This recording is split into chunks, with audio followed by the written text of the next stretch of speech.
예, 오늘 수요 예배로 하나님께 예배를 드립니다. 분부한 모든 것의 중심이라는 제목으로 함께 말씀을 나누겠습니다.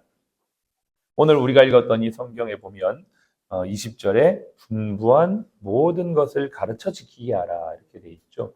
분부한 모든 것을 가르쳐 지키게 하라는 이제 지킬 때까지 가르치라라는 의미입니다. 그러니까 이제 머리로 아는 것이 아니라 정말 그것이 삶으로 이제 실천이 될 때까지 가르치라라는 것인데, 그럼 무엇을 가르쳐야 될까? 많은 것들을 가르쳐야 되지만 제일 중요한 것은 십자가입니다. 십자가. 예수 그리스도의 십자가. 네, 그래서 이 십자가에 대한 이야기를 오늘 한번 나눠보도록 하겠습니다. 성경의 모든 이야기는 하나를 향해 있습니다. 그것은 바로 십자가입니다. 구약의 모든 이야기들, 많은 이야기들이 있지만 사실 그 모든 이야기는 다 십자가를 향해 있는 것이죠. 그리고 2000년 전 그 십자가를 통해서 우리가 구원을 받았고, 지금 오늘 우리가 이 자리에 함께 예배 드릴 수 있는 것도 십자가 때문이고, 우리가 선교를 하는 것도 십자가 때문입니다. 분부한 모든 것의 중심에는 십자가가 있는 것이죠. 두 가지의 장면, 구약의 중요한 두 가지의 장면이 있습니다. 하나는 아브라함의 장면이고 하나는 다윗의 장면입니다. 마태복음 1장 1절이 어떻게 시작합니까? 예수 그리스도의 계보를 소개하면서 두 사람이 나오죠. 한 사람은 다윗, 한 사람은 아브라함, 한 사람은 다윗. 그래서 구약에서 이 십자가를 다 예표하고 있지만 가장 중요한 인물 두 사람을 꼽으라면 아브라함과 다윗을 꼽을 수가 있고, 이들의 삶이 곧 십자가 예수님을 향하고 있다는 것을 우리가 성경을 통해 알 수가 있는 것인데, 그 이야기를 먼저 좀 나누겠습니다. 첫 번째, 아브라함입니다. 창세기 22장에 보면 정말 위대한 장면이 나오죠. 아브라함이 믿음의 조상으로 이제 인정을 받는 그 장면이 나옵니다. 백세에 얻은 아들 이삭을 하나님의 말씀에 순종하여 모리아 산으로 가서 번제를 드리는 장면이 바로 이 장면입니다. 이때 하나님께서 정말 아브라함이 그걸 실행하려고 하죠.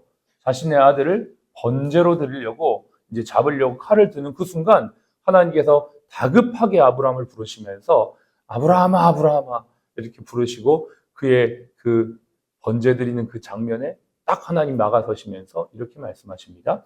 이제야 네가 하나님을 경외하는 줄 아노라.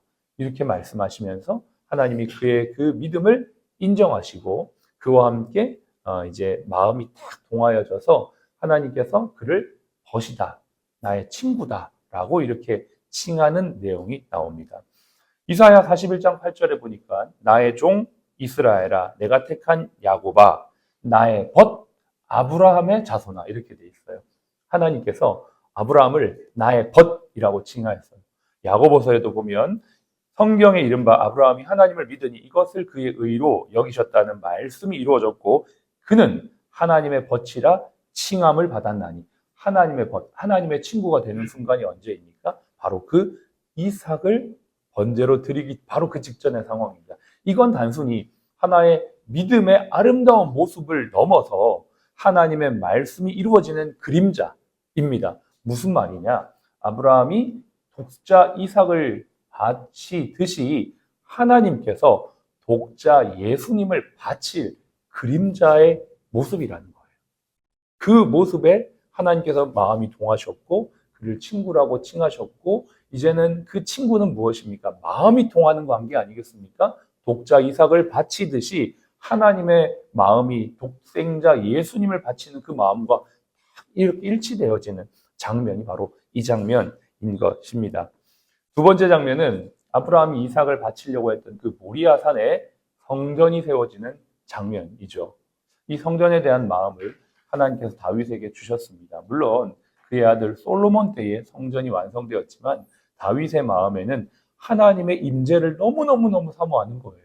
하나님과 함께하고 하나님의 말씀대로 살고 이 나라를 하나님의 뜻대로 통치하고자 하는 그 마음이 그 다윗의 마음 속에 가득했던 것입니다. 그래서 하나님께서는 허락하십니다. 그 마음을 허락하시고 그 완성을 아들을 통해 이루어 주셨습니다. 성전이 세워지게 된 거죠. 최초의 성전. 이 성전은 성막 500년 시대를 마무리하고 세워지는 성전이었고 이 성전을 완성하고 하나님께서 솔로몬에게 뭐라고 말씀하시냐면 이 성전은 만민을 위해 기도하는 집이 된다라는 완전한 역할을 새롭게 부여해 주셨습니다. 성전을 생각해 보십시오. 하나님이 모세를 통해 성막을 처음에 지을 땐 하나님이 죄를 속하기 위해서 속죄, 그 다음에 그 죄를 속함 받은 백성들이 거룩하여져서 하나님을 만나게 하기 위한 장소로서 성막을 세운 것입니다. 그리고 이스라엘 모든 중심에 성막을 두고 하나님께서 그 성막 중심으로 이스라엘 백성들이 생활하고 움직이고 살아가게 하셨던 것이죠. 그 속에서 속죄가 이루어지고 거룩이 이루어지고 만남이 이루어지고 하나님의 임재 가운데 이스라엘 백성들이 하나님과 함께 살았던 것이 성막인데 이젠 이것이 넘어서서 성전이 되었을 때 이 성전은 단순히 이스라엘 백성들만을 위한 게 아니라 만민을 위해 기도하는 집으로서의 역할을 하나님께서 딱 부여해 주셨던 것이죠. 그러면서 이 성전이 나중에 어떻게 됩니까? 결국 최종적으로 예수님이 성전이 되시죠. 마지막 십자가입니다. 십자가에서 예수님 지시기 전에 요한복음 2장에 보면 그 당시에는 예루살렘 성전이 헤롯 성전이라고 불렸죠. 이제는 솔로몬이 지은 그 성전은 다 없어졌습니다. 중간에 이제 스룹바벨 성전이 있었고 그 이후에 지어진 게 헤롯 성전이고 예수님 당시에 있었던 그 성전은 헤롯 성전이었습니다. 누가 지었든 그게 중요한 게 아니고 성전의 목적은 여전히 똑같다는 겁니다. 속죄, 거룩, 그 다음에 하나님의 임재, 하나님을 만나는 곳이란 이 기능은 똑같다는 것입니다. 그런데 거기에서 무엇이 일어납니까? 하나님께 제사 드리고 속죄하며 거룩하여지고 하나님을 만나야 하는 장소에 이제 그 제사장들이 장사하는 소굴로 만든 것이죠. 예수님께서 요한복음 2장에 이렇게 말씀하십니다. 예수께서 예루살렘에 올라가셨더니 성전 안에 소와 양과 비둘기 파는 사람들이 돈 바꾸는 사람들과 앉아 있는 걸 보시고 노끈으로 채찍을 만드사 양이나 소를 다 내쫓으시고 돈 바꾸는 사람들의 돈을 쏟으시며 상을 엎으시고 비둘기 파는 사람들에게 이르시되 이것을 여기서 가져가라. 내 아버지 집으로 장사하는 집을 만들지 말라라고 말씀하시죠. 내 아버지 집에라는 것은 성전을 말하는 것이고 이 성전의 최종 목적이 무엇입니까? 만민을 위해 복음을 전하는 열방을 위한 기도의 집이라는 곳인데 이 이방인들이 예배해야 되는 그 뜰에서 장사를 했던 것입니다. 이러한 모습들을 예수님께서 책망하시면서 이렇게 말씀하십니다. 예수께서 이르시되 너희가 이 성전을 헐라 내가 사흘 동안에 일으키리라. 유대인들이 이르되 이 성전은 46년 동안 지어졌거늘 네가 3일 동안 일으키겠느냐 하더라. 그러나 예수는 성전된 자기 육체를 가리켜 말씀하십니다. 성전이 이제 솔로몬 건물 성전, 헤롯 건물 성전이 아니고 예수님 자신이 성전이 되셨다라고 말씀하시죠. 자, 그럼 이걸 다시 적용해 보겠습니다. 거룩, 속죄를 통한 거룩, 하나님의 만남, 그리고 열방을 위한 기도의 집으로서의 이 성전의 기능이 예수님 안으로 들어왔다는 겁니다. 예수님이 이제는 우리를 죄사하고 거룩하게 하시고 우리를 만나주시고 임재하시며 이제는 우리를 열방 가운데 복음 전하는 하나님의 사람으로 부르셨다라는 것을 예수님이 내가 성전이라고 말씀하시면서 이것을 완전히 정리하신 것입니다.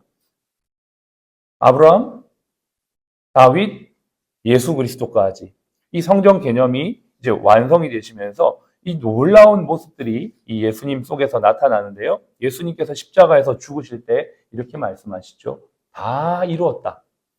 다 이루었다. 이제는 최종적인 대제사장이자 최후의 희생제물로 예수님이 십자가에서 자신을 드리신 것입니다. 더 이상 대제사장도 제물도 필요가 없습니다. 그렇기 때문에 예수님께서 다 이루셨다. 특별히 예수님께서 십자가에서 돌아가실 때는 제3시 구약의 제사장들이 하루에 2번씩 상번제를 드리는데요. 오전에 드리는 예배 시간인 3시, 지금으로 말하면 9시입니다. 그 시간에 예수님께서 십자가에 오르셨고요. 6시에 온 땅이 캄캄해지고 9시 저녁 상번제 드리는 시간에 예수님께서 돌아가십니다.